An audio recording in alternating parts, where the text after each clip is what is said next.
Asante kotoko hene mechira asante hene ye Otumfour say to otoso mienu. Akwa akoma His Excellency John Dramani Mahama ene ye maami Jane Mensa omo makwaba edi enti na omo makwaba ne nyina ne se edi omusi akonya ne so na benwa kese ne so se omumeye Ghana mampanyi no muni Ghana so ntenetene Ghana amfie nkoduru bo sha asase ne so no afei ena abrowa ipuma kweme wo se okomo makwaba nti officially no omo akwaba stronko so ne nyina akoso ewo enkramumpuni mantem na busia penny be she Greater One TV so nie me subscribe atem ne so ma me like comment na afi share no odofo bi enya bi enhwe Efri bra His Excellency John Dramani Mahama ene maami Jane Mensa swear in as Ghana President and Vice President da busia omukwo nsta record thank you to ede ma Ghana fo nyina kire ni so said your money aso ne ma Ghana fo aya mo ye omu fedodo afei ebra ye papa ye nyina bibia santeman wura edi ade a edi kan afi mu no abusia Excellency John Dramani Mahama shenatade fita sa baye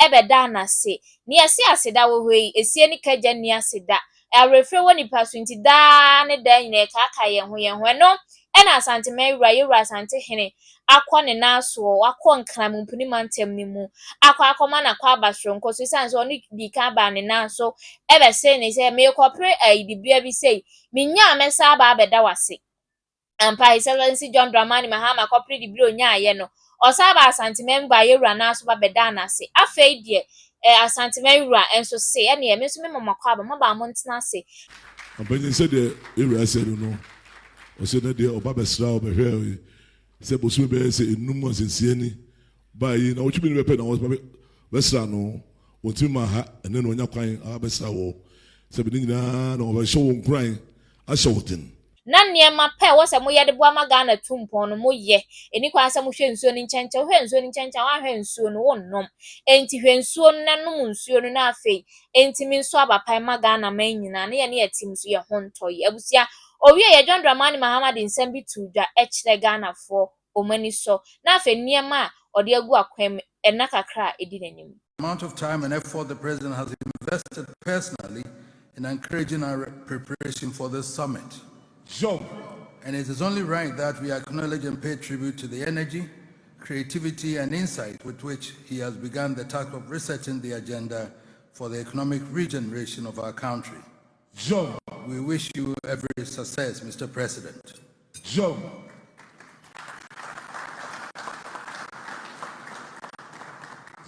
We have assembled together as stakeholders and industry experts to tackle what must be one of the most pressing issues facing not just Ghana, but many other countries in Africa. Namely, how to guide the critically important mining sector moving in a direction which allows us to curb its negative effects while maximizing benefits. It is an awesome feeling to be able to assemble such a glitter of global power, knowledge, and expertise. It is a testimony to the fact that the issue at hand is not only of concern to Ghana or even the continent of Africa, but it is of equal concern to the world at large. This explains the collaboration of the World Bank, the World Gold Council, the African Free Continental Trade Organization, the London Gold Bullion Association, the Dubai Group, and other international institutions in this summit. We are most grateful to all those who have made this possible. We have also been fortunate to enjoy the fruitful collaboration, support, and encouragement of the diplomatic missions of the United Kingdom, Canada, Australia, and of course, our sister African countries, the Republic of Guinea, South Africa, and Nigeria. We are particularly proud to welcome the delegation also from Guinea, whose presence underscores the level of importance this must be to the continent of Africa. We also acknowledge the moral support of Ambassador Virginia Palmer, the United States ambassador, who also gave my son all the support in organizing this. Excellency the President, Excellencies and Honorable Ministers, distinguished guests, the August audience has been assembled today to begin a 3-day dialogue on the mining industry in Ghana and Africa. Mining has always been critical to Ghana and to the African continent. As you will recall, until a mere 70 years ago, we were called the Gold Coast, reflecting the prevalence of the precious metal in our land. Mining has been the bulwark of our economy through the ages. It remains critical to our nation today, accounting for over 12% of GDP and providing the largest source of employment. So, Ghana is not the only African country for whom mining is so critical. Most African countries are as rich in mineral resources and are dependent on mining for the raw materials they export to earn the foreign currency they need for development. so, We also need to underscore the fact that the producer countries are not alone in the reliance upon the mining industry. Mining is equally critical to the global economy because they provide the bulk of the raw materials that feed the industries of the globe and create employment for millions around the world. so, It is the reason the global market has to be concerned with any developments that threaten to impact negatively on the industry. so, The universal concern about the impact of illicit mining on the environment in Ghana is therefore perfectly understandable and very much welcome. The pollution of our water bodies, the destruction of our forest space, and the degradation of our virgin lands cannot be allowed to continue unchecked. so, They exacerbate the destruction of our environment and multiply our vulnerability to the effects of climate change. so, It cannot be denied that a cocktail of regulatory failures, political miscalculations, and corruption have combined to make the task of curbing the menace more challenging. But there's no issue here which is insoluble. We have an opportunity to calmly dissect the policy options and tools available to deal with the problem. so, I feel sure it is within the capacity of this gathering of industry experts, end users, and policymakers to fashion our solutions that work for the good of the nation. I feel obliged, however, to call for a sense of perspective. The mining industry has had its challenges in recent years, symbolized more forcibly by the near collapse of AngloGold Ashanti in Obuasi. But Obuasi is back on track, and overall, the industry to me is in robust health. Almost all our major companies are improving on their performance. The emergence of the new Gold Board is a creative initiative with new horizons for the industry, increasing the raising prospects for more investments and higher yields. As I'm sure we will hear from the Kinley Irresistible, so, it injects a new urgency to the challenges we are trying to address. The clear, unambiguous message I glean from the new era is that Africa must chart a new path towards the last quarter of the first century of our post-colonial experience. so, The record of our first half century of independence has been unremarkable, to say the least. And no matter how we seek to justify our failings, the point is that we cannot persist with failure into the last quarter of the century. so, The world is telling us that it is crunch time for our beloved continent. Crunch time for every African nation, from east to west, north to south, so, position herself for a new approach to the development of the continent. Fortunately, leaders like Prez Mahama have emerged with a vision fully aligned with what would be the best interest of the continent. so, The opportunity to hear the President spell out this vision today should give this assembly the extra dimension to set us on a new level. so, Gold, diamond, platinum, and the critical minerals represent the ultimate in the grace of God to mankind, or if you prefer, the ultimate of nature's gift to man. They are not of yesterday. They've been since the beginning of time and have been arguably the most powerful tools in the evolution of economic development and in wealth creation for nations as well as individuals. It has been Africa's pride that God has been extraordinarily generous to us in the richness of resources with which the continent has been endowed. so, These resources are the core of wealth creation and the economic health of nations. So logically, if we can get the production and management of these resources right, we should be well aware away from the poverty trap. This is what we seek to explore with this dialogue. Two critical questions moved us to embark on this exercise. The first question: how is it that in the age of science and technology, our generation should be saddled with all the carnage of illicit mining, and the nation appears helpless to beat it? The second question: with all the resources with which the continent is endowed, how is it that Africa continues to wallow in poverty and want? Our people constantly at the mercy of foreign philanthropy. In the answers to these questions, I hope this assembly will open a new page in the African narrative. We do not need to belabor the point that gold, silver, and all the precious metals of the mining industry have been with humanity since eternity. The book of Genesis account of creation in the Holy Bible tells us, and the gold of the land is good. And so it has been through every epoch of human history. The majesty and power of King Solomon was best reflected in the grandeur of gold. At the birth of Christ, gold, silver, and fragrance. Gold, silver, and fragrance were precious gifts the three wise men brought to the blessed Mary. The pharaohs of Egypt were garlanded in life and in death in the glow of gold.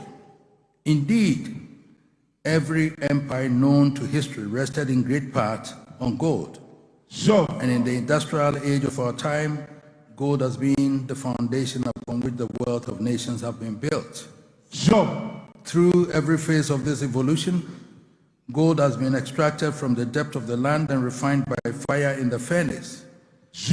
Everyone in this room knows that the process of extracting and refining the metal has never been hazard-free. Indeed, every mining process entails a degree of hazard which cannot be dismissed. But then, the mining industry has always had processes to mitigate the hazards and protects the environment. And my brother, Dr. Samjona, can tell you this. Today, at the global level, it is fair to say mining is safer than it has ever been.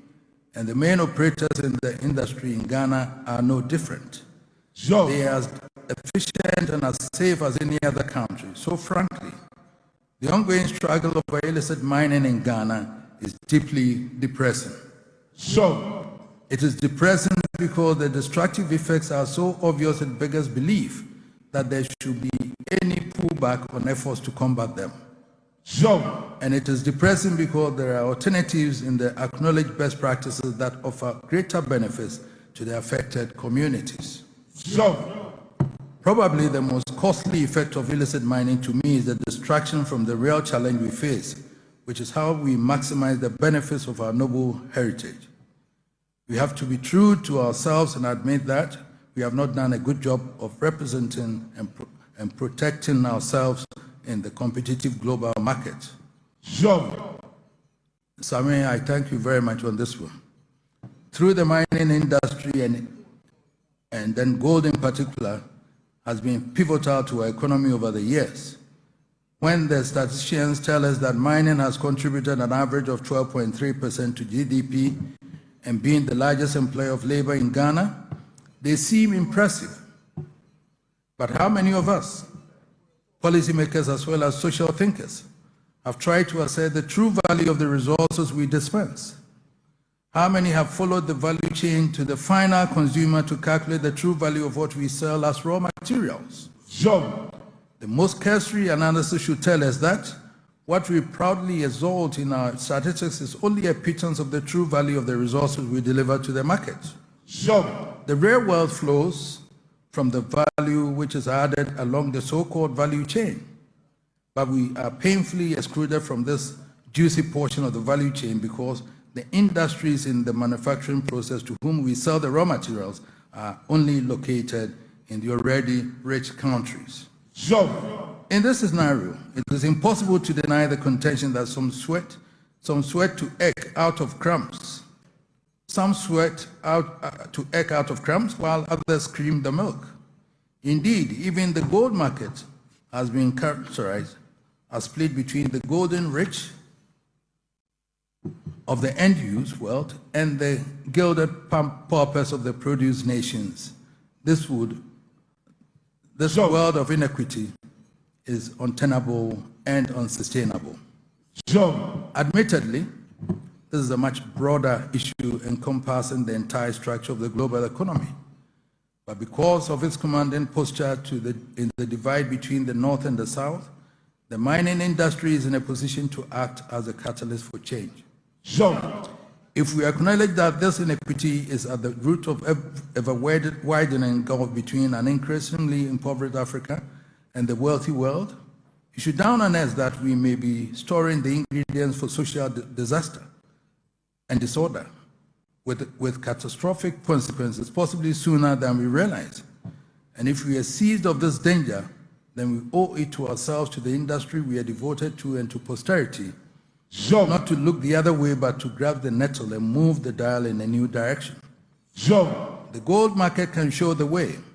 It can show the way by encouraging the titans of the market from London to Dubai, from Zurich to Brussels, to invest in partnerships in producer countries for the establishment of manufacturing industry that will give them the capacity to add value to their raw materials.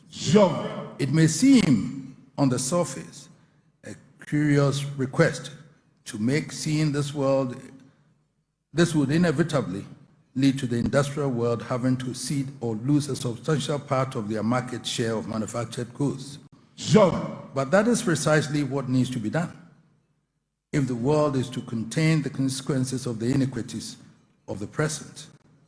Continued social instability in Africa needs volatility, feeds volatility on global markets, which cannot be good for any investor. An economically strengthened Africa can only be a bulwark for market stability, which must be what the doctor orders for the investor. What has occupied my mind as I watch the warning signs is the necessity for the process towards a necessary reversal through genuine collaboration rather than divorce. I think it is in everybody's interest to reduce the heightened risk of doing business in Africa and encourage a greater willingness to invest in productive enterprises on the continent. Last year, I had the privilege of addressing the Citibank Group in London, and we urged the international finance community to be less risk-averse towards Africa, but demonstrate a greater disposition to work with the private sector to strengthen their capacity to move the economies upward. The long history of productive collaboration puts the mining sector in a position to be an example of the mutual trust we need going forward.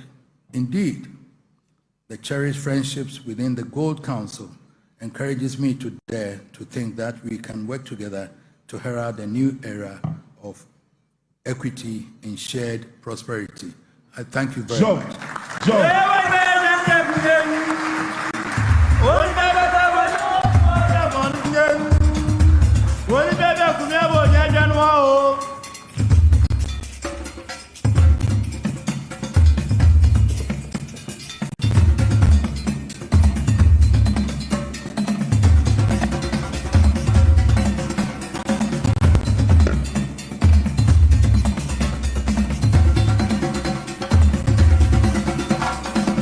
Please be seated. And with a voice that echoes the counsel of his ancestors and the clarity of a forward-thinking statesman, please help me appreciate our King, His Majesty Otumfour Osei-Tutu. We thank you ever so much, our King, for those wise words, which now set the tone for another foundational address. Kindly resume your seats, thank you.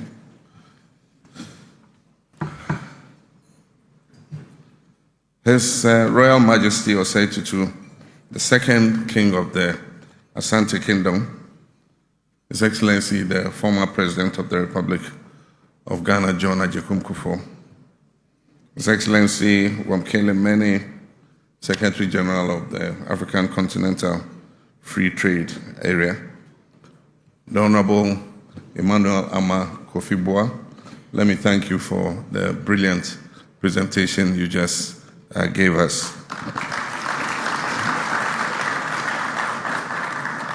Ministers of State present here, our international partners who have traveled from far to join us at this summit, chief executives and champions of the mining industry, our members of the diplomatic corps, our friends from the media, ladies and gentlemen.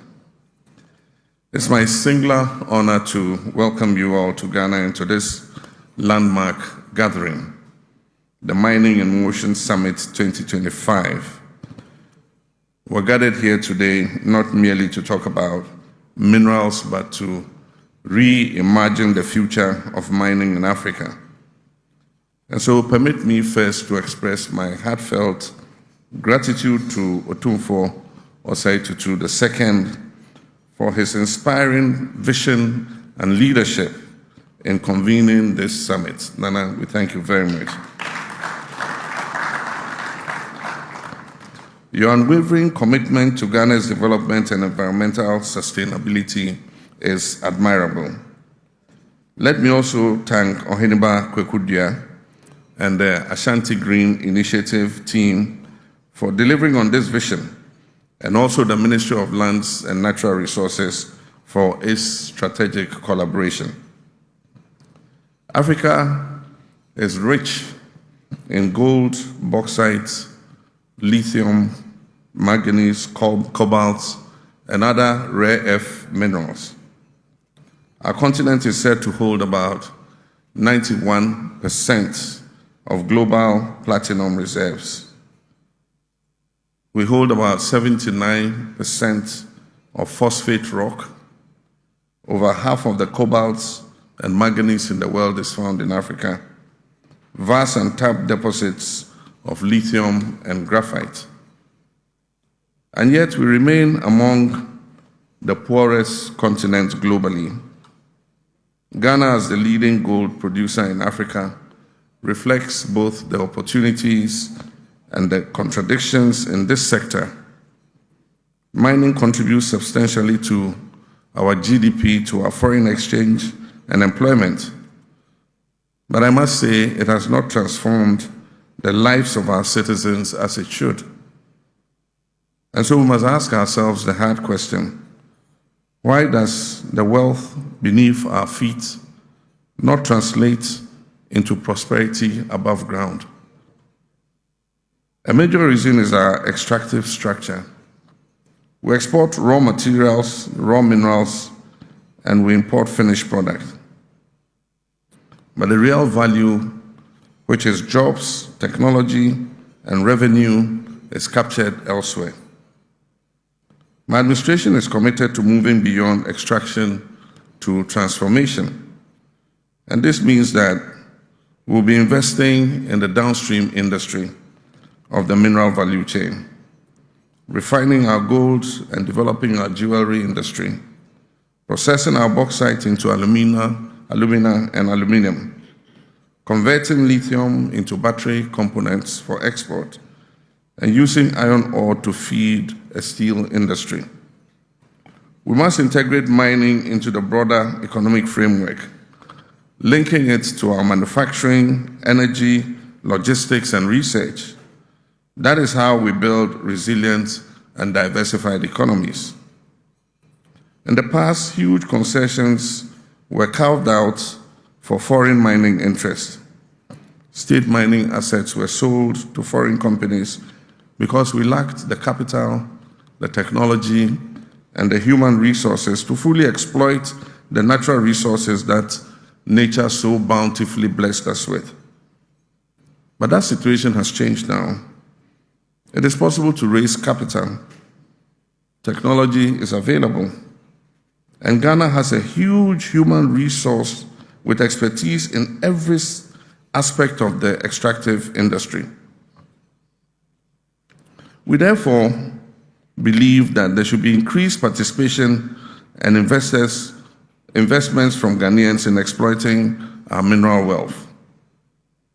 We welcome foreign investors to partner with us in our extractive industry. We want a partnership of mutual benefit. and we commend the relationship we currently enjoy with our partners such as Goldfields, Anglo Gold, Cardinal Namdini, Newmont, and all the others. We'll soon codify our thoughts concerning increased Ghanaian participation using vehicles like our stock exchange and other instruments to increase participation of the Ghanaian private sector in our natural resource exploitation.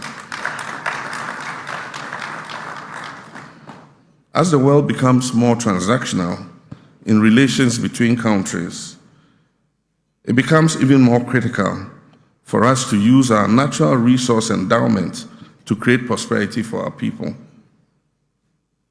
Another pillar of reform is inclusive mining. Over 1 million people in Ghana depend on artisanal and small-scale mining for sustenance.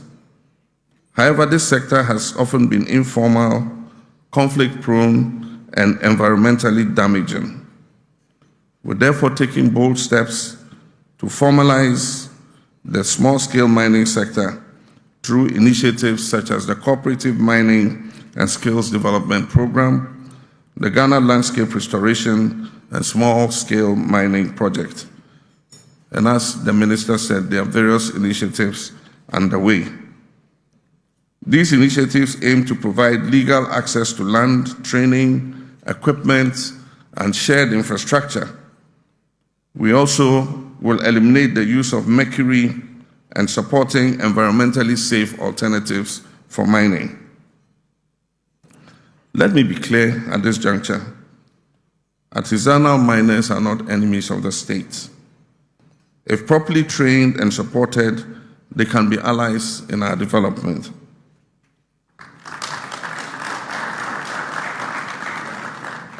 Working together with the small-scale mining sector, we will reclaim our forest reserves and restore the purity of our water bodies. Our river guards are working on clearing mining activities in our water bodies and on the banks of our rivers. We've successfully, as the Minister told you, we have successfully cleared illegal miners out of 8 out of the 9 no-go zone forest reserves. We will track excavators, as the Minister said, in order to know whether they are being used for illegal mining or not.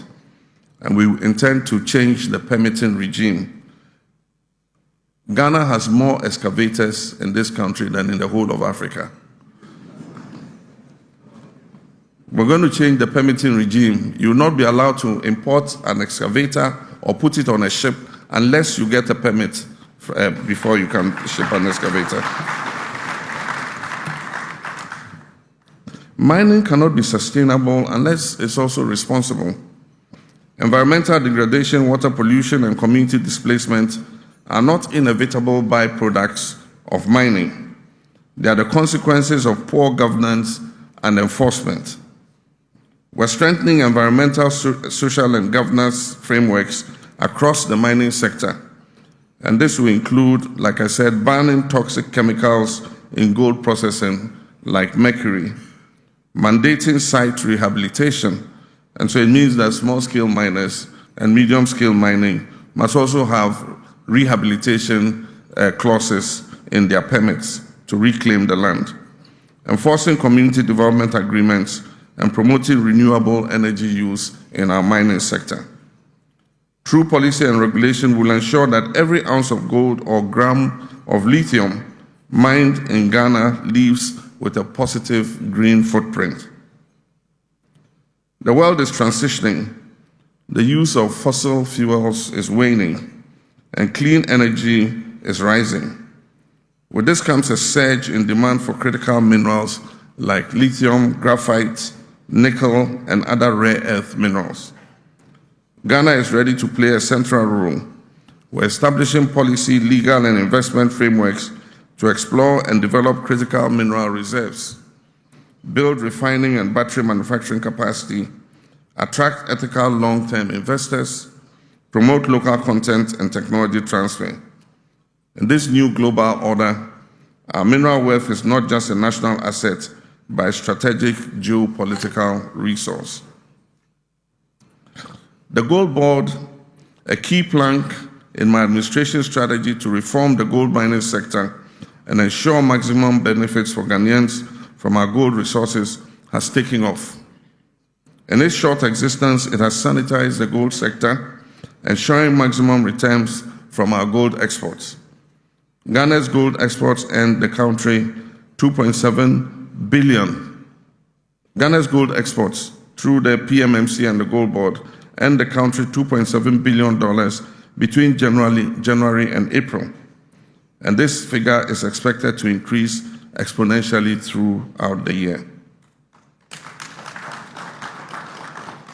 But the Gold Board is not only about exporting gold. It will soon roll out a track and trace system to ensure that Ghana's gold exports are procured from environmentally sustainable sources.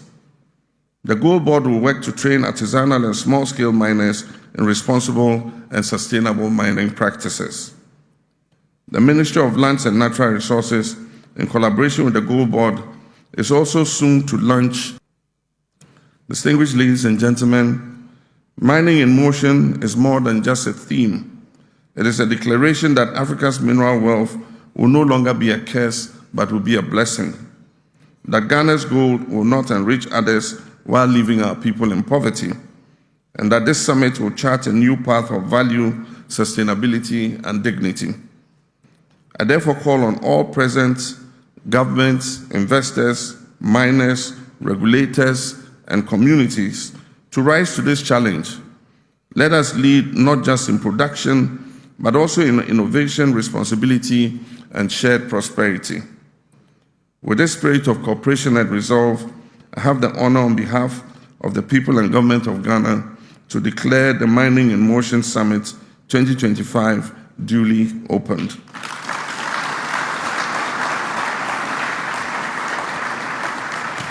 Thank you, and may God bless our homeland, Ghana. Thank you very much, Mr. President. Mr. President, if it pleases you, I'd like you to please stay on with me as I invite to join you for 3 photo opportunities.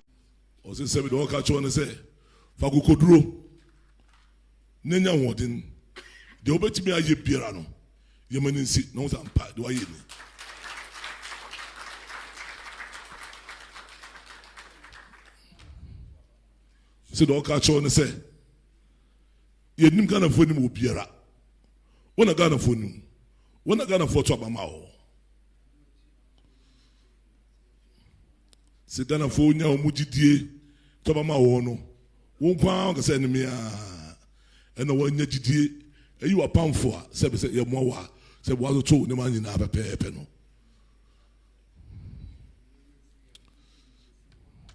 yo se be rompani se be na pamfo wo yi mo no dia ere ka chemo ne se mamumura mfi mo se na Ghana ma to aba ma panyi didi owo mu na odi se dwumadi a se be edema no no tumi edema no no pone bi o se mfa mo ano se do ka chemo ne se mo bia nti munya ne de munim niema a se be fa mu na se be na to aba obo ye ni ka se o ka sa ye ane the tozo mampeni mo bie ni nwamo sese be mo bia refi no ho koya hantan ma se be tumi ni ko bra ni mo ko ni bia e tra so a enye wo wona mo se be Ghana ma betia no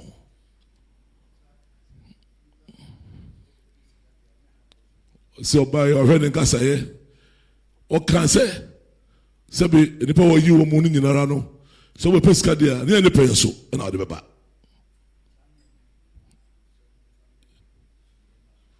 it was sad when you know sebe mo panyika here no sebe osebo mo fa je sumye ne kete na mo de no kredi ebu anu a onu se enkunmedi beba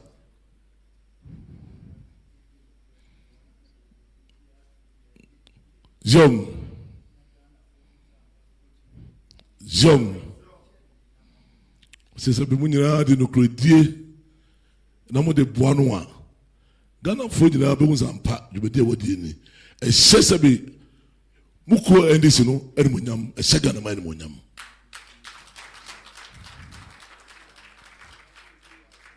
Young.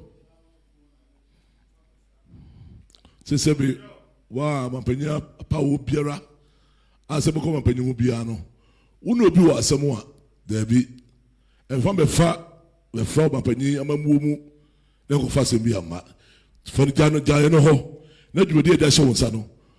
Koso, the fag to Credia on Brazil, said your own Sabu Osobono, the Buano, Manager de Yagoso. Or say, if you're 9. Yamitu minti enche. Ose enche ni ebunkonta. Yom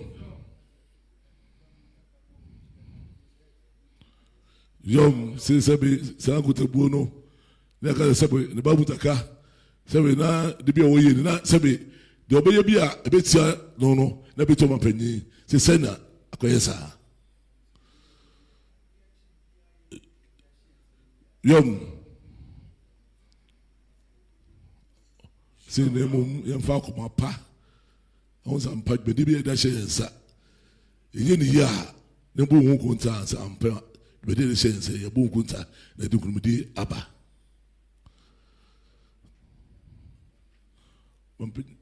yom ampeni say de uru eka choru no o say dem pa de o de tawachi o ka choru fa kokudru say na na beta wachi twe dem beta wachi na do ye bia so ayenko so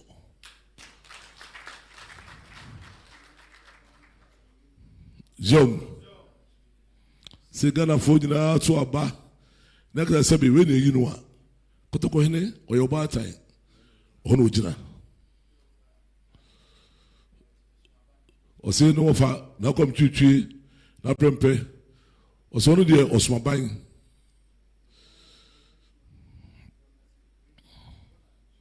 se Ghana fo nyina do do aka se ato aba na we yi no a ho na sante ni so o gina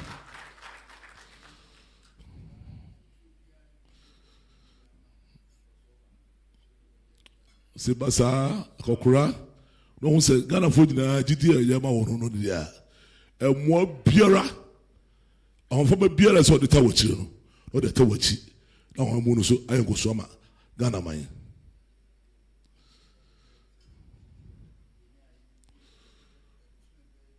yom yom yom